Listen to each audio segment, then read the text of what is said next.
One meal a day diet के क्या फ़ायदे और नुकसान हैं, ओमेड डाइट की क्या लिमिटेशंस हैं, and last but not the least, मैं one meal a day diet कब और क्यों फॉलो करता हूं।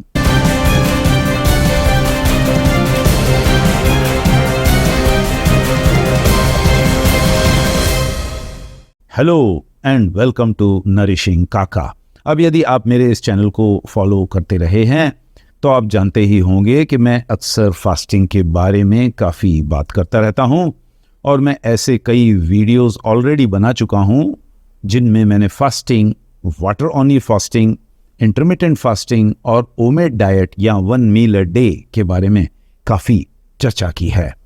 इन वीडियोस को बनाने का कारण यही है क्योंकि मैं खुद फास्टिंग को पसंद करता हूं। मैं खुद पीरियोडिक फास्टिंग करता हूं, वाटर ओनली फास्टिंग करता हूं, इंटरमिटेंट फास्टिंग करता हूं और कभी कभार one meal a day diet भी फॉलो करता हूं।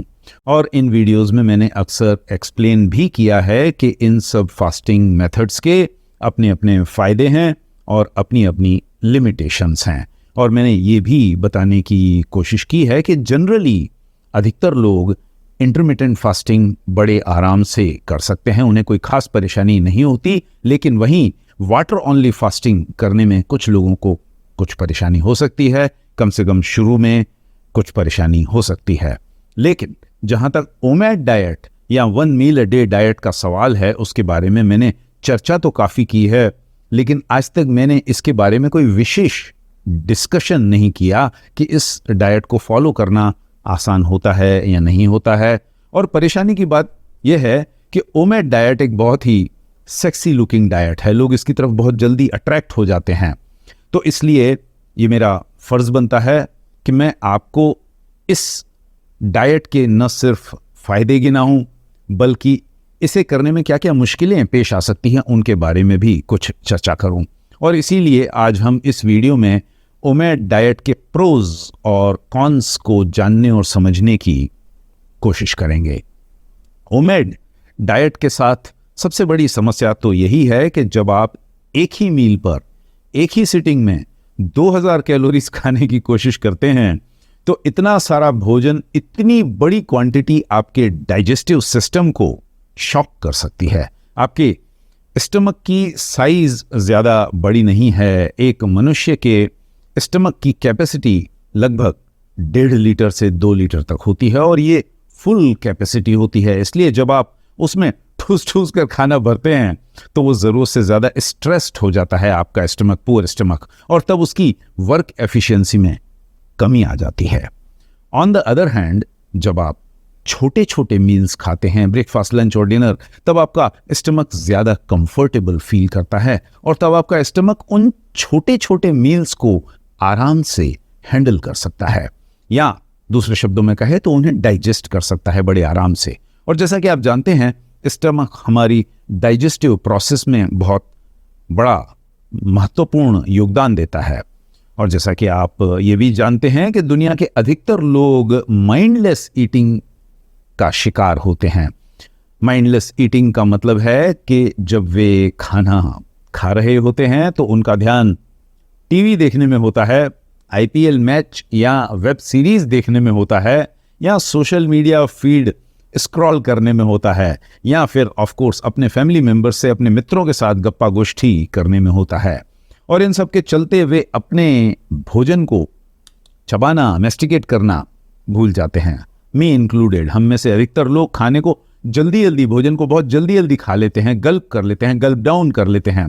और जितना हम भोजन को जल्दी जल्दी खाते हैं, जितना हम भोजन को कम चबाते हैं, उतना ही हमारे स्टमक पर वर्कलोड बढ़ जाता है, उतना ही ज़्यादा मात्रा में हमारे स्टमक को डाइजेस्टिव जूसेस का प्रोडक्शन करना पड़ता है, उतने ही ज़्यादा समय तक हमारे स्टमक को चर्निंग करके उन फूड प्रोडक्ट्स के बड़े बड़े टुकड़ों को पल्वराइज करके छोटा साइज बनाना पड़ता है, जिससे कि वो इतना महीन या बारीक हो जाए कि वो आपकी स्मॉल इंटेस्टाइन में प्रवेश कर सके।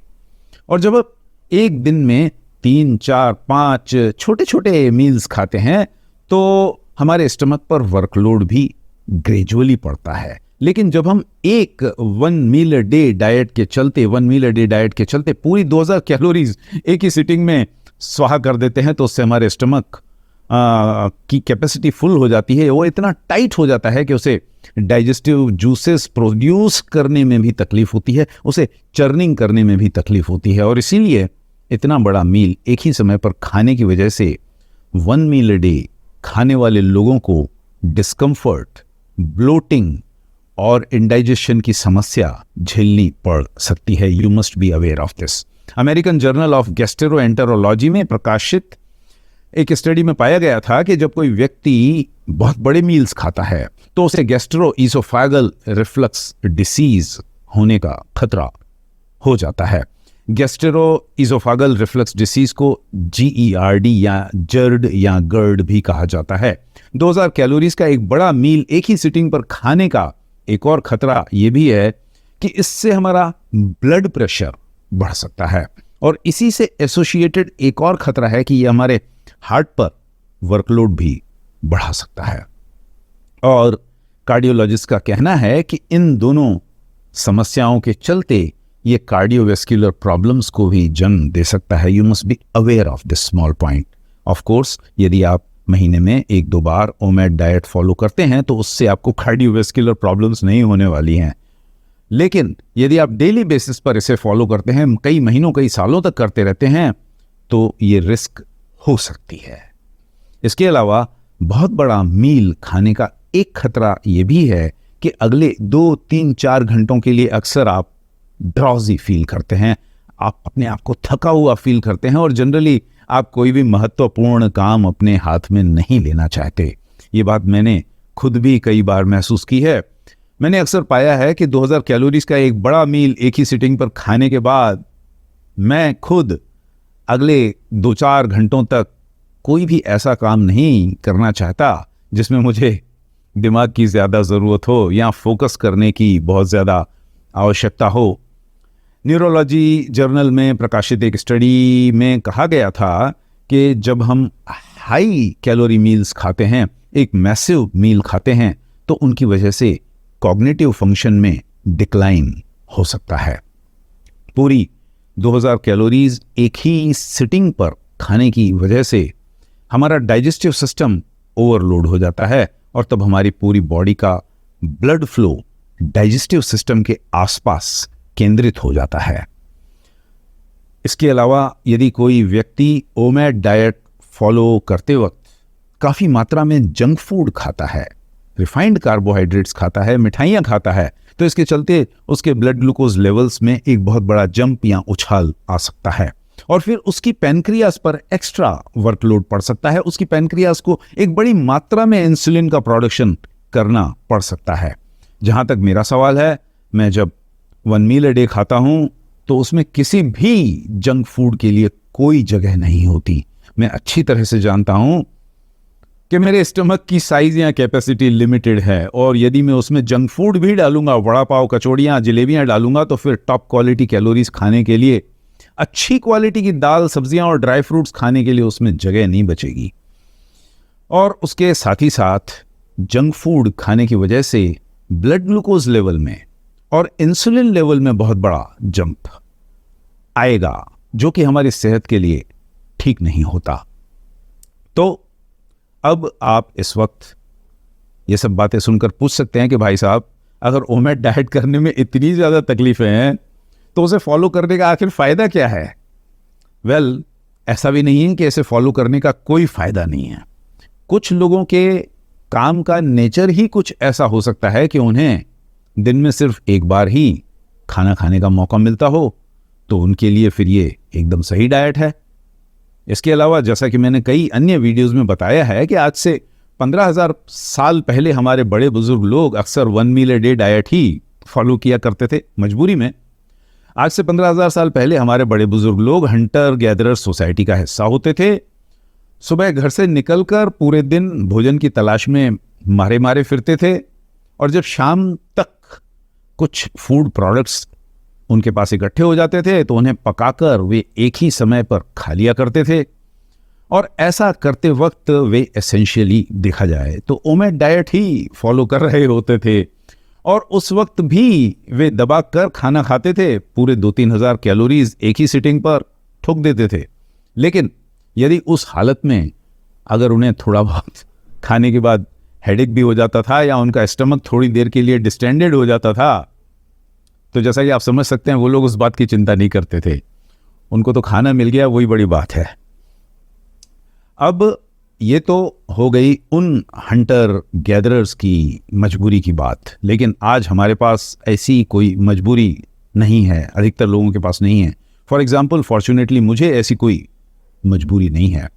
तो सवाल उठता है कि मैं क्यों 1 मील अ डे फॉलो करता हूं, और उसका जवाब है कि मैं ओमेड डाइट का इस्तेमाल वाटर ओनली फास्टिंग के बेनिफिट्स को डबल करने के लिए करता हूं। और वो ऐसे, मैं 1 मील अ डे डाइट को वाटर ओनली फास्ट के पहले करने की कोशिश करता हूं, जिससे कि मुझे सिर्फ एक दिन का उपवास करके लगभग 2 दिन के उपवास का बेनिफिट मिल जाए। मैं एक दिन 1 meal a day diet follow करता हूं और दूसरे दिन कंप्लीट वाटर फास्ट करता हूं। फॉर एग्जाम्पल, मैं संडे को सुबह लगभग 10 बजे एक 2000 कैलोरीज वाला एक बड़ा मील खाना शुरू करता हूं, जिसे खाने में लगभग 2 घंटे लग जाते हैं और जो कि लगभग 12 बजे दोपहर तक 12 o'clock नून तक खत्म हो जाता है। तो टेक्निकली स्पीकिंग मेरी ईटिंग विंडो संडे के दिन 2 घंटे की थी और उसके बाद मेरी फास्टिंग विंडो शुरू हो जाती है। उसके बाद जैसा कि आप समझ सकते हैं, मैं उस पूरे संडे के दिन रात तक 9 बजे तक जब तक सोने के लिए जाता हूं और कुछ नहीं खाता। और दूसरे दिन यानी मंडे के दिन मैं वाटर ओनली फास्ट करता हूं और वो वाटर ओनली फास्ट पूरा दिन चलता रहता है। सोमवार के दिन पूरा दिन कंटिन्यू रहता है और उस व्रत को या उस उपवास को या उस फास्ट को मैं मंगलवार को सुबह 9 बजे के आसपास ब्रेक करता हूं। तो इस पूरी प्रोसेस की वजह से मुझे लगभग 45 घंटों का फास्टिंग पीरियड मिल जाता है, जबकि देखा जाए तो मैंने ओमेड डाइट की 2000 कैलोरीज खा ली थी। तो जैसा कि आप देख सकते हैं, 1 meal a day diet plan के अपने कुछ फायदे हैं, but at the same time इसे करना आसान भी नहीं है। और इस वीडियो को बनाने का यही कारण है, इस वीडियो को बनाने का गोल सिर्फ यही है कि आपको ओमेड डाइट के दोनों पहलू मालूम होने चाहिए। आपको 1 मील अ डे डाइट के प्रोज और कॉन्स दोनों के बारे में जानकारी होनी चाहिए। और यदि आप इस जानकारी के साथ 1 मील अ डे डाइट शुरू करना चाहते हैं तो हो सकता है कि ये छोटा सा नॉलेज आपका रास्ता थोड़ा आसान कर दे। Of course I would appreciate यदि आप मुझे कमेंट बॉक्स में कमेंट करके अपने एक्सपीरियंसेस के बारे में, अपने अनुभव के बारे में बता सकें, तो मुझे भी उन्हें पढ़कर थोड़ा सा कुछ जानने सीखने का मौका मिलेगा। एंड ऑफ कोर्स यदि इस वीडियो में मैंने आपके किसी सवाल को एड्रेस नहीं किया है तो आप वो भी मुझसे कमेंट बॉक्स के थ्रू पूछ सकते हैं।